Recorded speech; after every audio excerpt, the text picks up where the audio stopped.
E aí, pessoal, tudo bem? Prontos para mais um mergulho profundo? Hoje a gente vai dar uma olhada nas notícias que estão bombando no Brasil, especialmente em Minas Gerais, hein? É isso aí. A gente separou um mix de notícias para dar uma visão geral do que tá rolando por aqui, sabe? Tragédias, política, economia, até umas heranças milionárias. Nossa, parece que vai ser intenso, hein? Mas eu vou começar com uma notícia bem triste. As chuvas fortes, né, causaram deslizamentos de terra e inundações em Ipatinga e Santana do Paraíso, lá em Minas. É uma tragédia, né? Até agora, 10 pessoas morreram em Ipatinga e uma em Santana do Paraíso. E de cortar o coração. E o governo federal, como é que está se movimentando para ajudar as cidades? Então, pelo que a gente viu, o Ministério da Integração e do Desenvolvimento Regional está mobilizando a Defesa Civil, né? Uhum.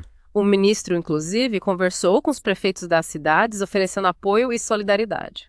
Que bom que já estão organizando ajuda. E como é que essa ajuda vai chegar na prática? Parece que os técnicos da Defesa Civil estão se reunindo com as autoridades locais para orientar sobre como pedir os recursos federais de emergência, sabe? Para reconstrução, assistência humanitária. Essa grana vai ser essencial para ajudar a população a se reerguer. Sem dúvida. Mas esse tipo de tragédia, né, sempre nos faz pensar na questão da prevenção da infraestrutura das cidades. É verdade. E por falar nisso, teve uma coisa que me chamou a atenção. Em Timóteo, que é uma cidade perto de Ipatinga e Santana do Paraíso, a declaração de estado de emergência gerou um debate, sabe? Interessante. Por quê? É que, pelo que parece, os problemas em Timóteo não são tão graves quanto em Ipatinga e Santana do Paraíso, entende? Então, fica a dúvida. Quais são os critérios para declarar estado de emergência? Será que estão sendo justos? Faz sentido. Se não tiver critérios claros e justos, né, a gente pode acabar tendo desigualdade na hora de ajudar as cidades que precisam. Mudando um pouco de assunto, vamos falar de economia. Afinal, o preço da carne está dando o que falar, né? Tá um absurdo. A picanha, o nosso xodó do churrasco, subiu 9% no último ano. A maior alta em 3 anos. Caramba. E não é só a picanha, não. A carne bovina em geral subiu 20%. Ah, sem patinho, tudo mais caro.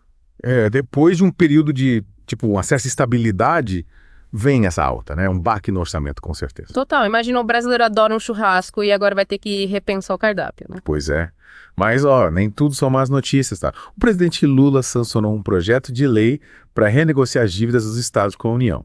E isso pode dar um respiro para a economia, né? Pode ser. A nova lei oferece descontos nos juros, um prazo maior para pagar e até a opção de os estados transferirem bens para a União, sabe, para quitar as dívidas. Uhum. A ideia é que os estados tenham mais dinheiro para investir em áreas importantes, tipo educação, saúde. Parece uma boa notícia, principalmente para os estados que estão com dificuldades. Mas, e aí, essa medida vai resolver o problema das dívidas? Essa é a grande questão, né? A renegociação dá um alívio imediato, mas e o longo prazo? Será que os estados vão conseguir se organizar e não se endividarem de novo? Verdade. E quais as contrapartidas que a União vai exigir? Só o tempo vai dizer. Bom, vamos mudar de assunto de novo. Agora, política. Parece que o ex-presidente Bolsonaro tá com o passaporte retido pela justiça, né? Pois é, ele está sendo investigado e aí precisa de autorização do STF para poder viajar. Entendi. E por que ele quer viajar? Ele quer ir para os Estados Unidos para a posse do Donald Trump. Uhum. Mas aí, o ministro do STF pediu um convite formal para comprovar a necessidade da viagem, né? Uhum. Só que a defesa do Bolsonaro apresentou um e-mail dizendo que era o convite oficial. Só que o ministro não se convenceu porque o e-mail era de um remetente não identificado, sem detalhes da programação. Sei. E aí, como é que ficou? Ele conseguiu provar que foi convidado? A defesa mandou uma tradução juramentada do e-mail, dizendo que era do correio eletrônico oficial da equipe do cerimonial da posse. E o e-mail menciona um tal de Starlight Inaugural Ball, que parece ser um baile de gala. Entendi. Eles também disseram que Bolsonaro vai cumprir as restrições da justiça se a viagem for autorizada, tipo, informar a agenda detalhada, comprovante de ida e volta. Mas que a defesa está fazendo de tudo para ele poder ir, né? Mas será que o ministro vai liberar o passaporte? Aí só o ministro pode decidir. Ele precisa avaliar se o e-mail é realmente um convite oficial e se as garantias da defesa são suficientes. É uma situação delicada, né? Envolve política e justiça. Totalmente. Bom, vamos voltar para Minas Gerais, mas agora para falar de um assunto que ainda causa muita dor. O desastre de Mariano.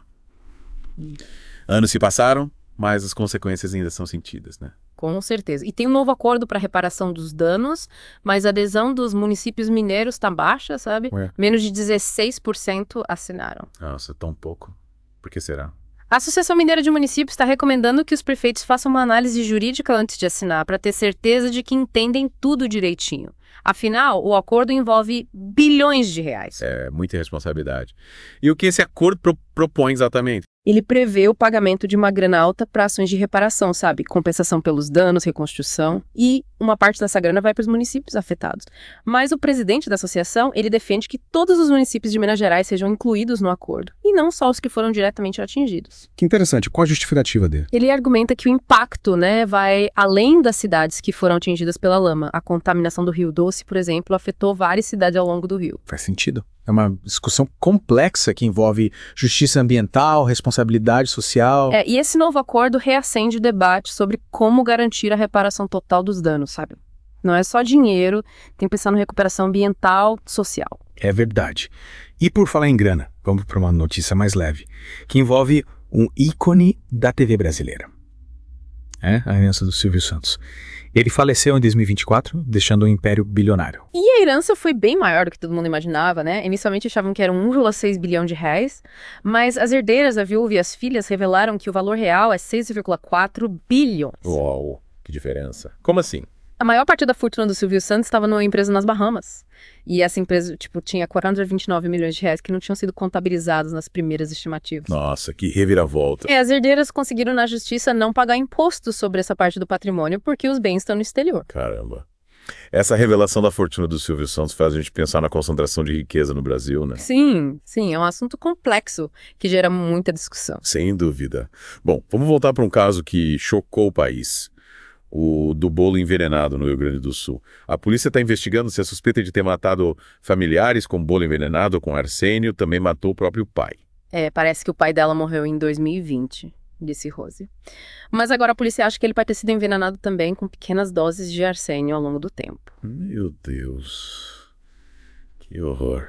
Para confirmar a suspeita, o corpo vai ser exumado e vai passar por exames. Que situação terrível. É difícil acreditar que alguém seja capaz de fazer isso com o próprio pai. E se for confirmado, né, a situação da suspeita piora muito, né? Sim, se os exames mostrarem que foi envenenamento, ela pode ser acusada de mais um homicídio. Aí a pena aumenta. É um caso que faz a gente pensar nos limites da crueldade humana, né? É muito triste.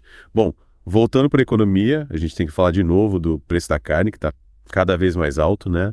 A picanha subiu 9% no último ano, a carne bovina em geral subiu 20%. O churrasco está ficando cada vez mais caro. Esses aumentos são por causa da inflação, do dólar alto, da demanda internacional. Entendi. E também tem os custos de produção que estão afetando o mercado da pecuária. O resultado é que o consumidor sente no bolso, né? Na hora de comprar carne a gente vê a diferença. E com a carne mais cara, muita gente está procurando alternativas, né? Frango, ovo. Verdade. Mas essa alta nos preços também preocupa o setor da pecuária, que está com medo de o consumo interno cair. Se o brasileiro comprar menos carne, a produção diminui, pode ter perda de empregos. Vira uma bola de neve. Exato.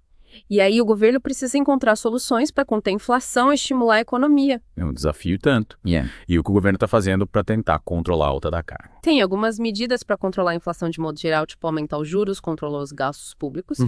Mas o problema da carne é complexo, não tem solução fácil. Precisa de um esforço conjunto do governo, do setor produtivo, dos consumidores. Controlar a inflação não é fácil. A alta da carne é só um dos sintomas, né? Bom, para a gente finalizar essa primeira parte do nosso mergulho, vamos voltar à herança do Silvio Santos. Aquela revelação de que a fortuna dele é 4 vezes maior do que se imaginava causou um rebuliço, né? Pois é, e a decisão da justiça de não cobrar imposto sobre a parte do patrimônio que está nas Bahamas também gerou debate, né? Afinal, a gente precisa falar sobre a tributação de grandes fortunas, sobre justiça fiscal. É verdade. Se os mais ricos pagam menos impostos, a classe média e os mais pobres acabam pagando mais, né? Exatamente. E essa discussão sobre justiça fiscal é muito importante agora, com o país em crise, precisando de dinheiro para investir em áreas essenciais. Com certeza. A tributação justa é fundamental para ter justiça social e desenvolvimento econômico. Os mais ricos precisam contribuir de forma justa para financiar os serviços públicos e